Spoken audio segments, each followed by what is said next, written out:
So, guess what? I have plunged right into the deep end of the language pool, started off my journey into learning Spanish. No, I am not planning to run off to Spain. Not yet, at least. Just exploring a new gateway to appreciate Latin American art even more, in its native language. Besides, who knows? It may come handy in future travels, or chat up with Picasso in the afterlife. My tutor Carmen seems like a tough cookie, though. Gotta keep up. Speaking of keeping up, with art projects flowing in, I am busy as hell. It seems like 1 minute you're swaying with brushes to the tune of some blues, and next thing you know, it's 3 a.m. Time just dissolves in colors when I am working on canvas. And finding time for bass now is like searching for a Picasso in a garage sale. Guess what's newest on my playlist, though? Adele's new album. Haven't been able to give a full listen, but hear that it's quite an orchestration of emotions.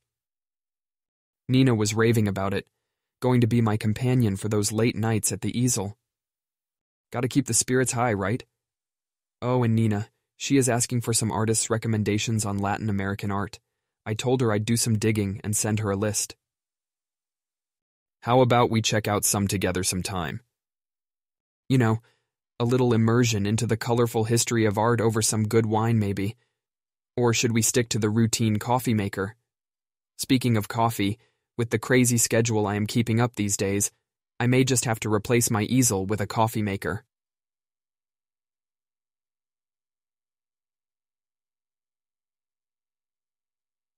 Do you remember the friend who turned his studio into a cafeteria? Maybe I should take a page out of his book. Completely lost track of time chatting away. Did I ever share with you about the masterpiece called Midnight in Paris? Yeah, that's the one. We had a movie night with it being the star of the evening. Oh boy, the conversations that followed post the movie. It was like a burst of colors in an abstract canvas, each thought intricately adding depth. Speak of the protagonists of the evening. Daniel, David, Claire, and a few more were there. Everyone had a gala time.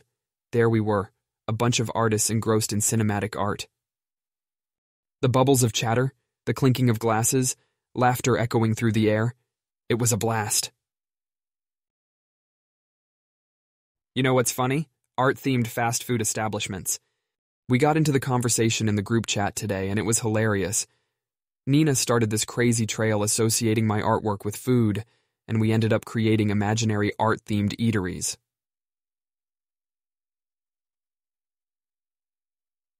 Can you believe it? Mona Lisa's pizzas, Van Gogh's fries, my personal favorite, surreal sodas. Fast food and art, who would have thought? But amidst all the hilarity, there's this odd appeal to it, isn't it? But back to reality. The project I'm currently working on, you heard about it, right? The Guggenheim Commission? I'm loving the thrill of it, while dealing with the nervousness, like balancing on a thin wire.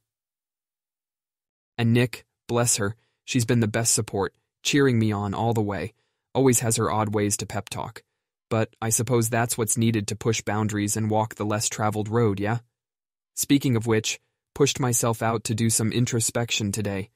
Decided to take a few moments just reflecting back on my journey, the whole shift from a corporate job to a life in the arts. It did feel like a plunge into the unknown back then, steeped in fear, uncertainty, and a lot of self-doubt.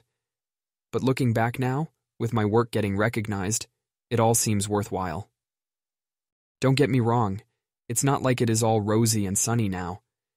There are days when I'm fraught with the fear of failure, the anxiety of criticism, the dread of that looming creative block. But then there are moments of such sheer joy, such pure satisfaction with my own creation, it overshadows everything else. Wouldn't trade this life for anything in the world, man, but need to shift gears now. Nick's recollection of my journey was touching, and it's revitalized the artist in me. Needed that pep talk today, especially halfway through the Guggenheim piece. I feel like racing back to my easel and give a creative retort to her artistic food challenge, too. Maybe I'll design a coffee art series, who knows? Oh, and by the way, If the abstract espresso burger does make it to the imaginary menu of the fictional art eatery, you're the first patron. Deal.